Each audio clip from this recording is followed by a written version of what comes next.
Да, это я подавала заявку. Здравствуйте. Я прошла. Спасибо большое. Да, я завтра приеду.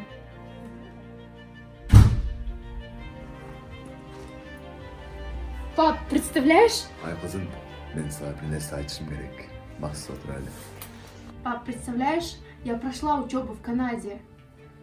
Kızım, ayakta kanadı. Men kalası men süleştim. Erten balası men tanışağız. Күзінде той болады. Пап, мы же это обсуждали. Я не люблю его. Как же учеба в Канаде? О, ne айтқанда ол?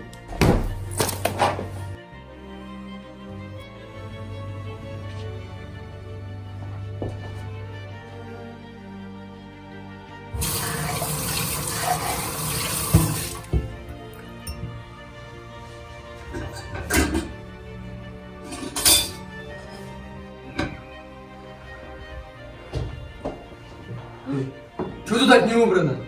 Ты вообще пожрать приготовила? Бектур, ты понимаешь, что я целыми днями дома сижу, кушать готовлю, дома убираюсь? Как ты не понимаешь? Ты как это с мужем разговариваешь? В смысле?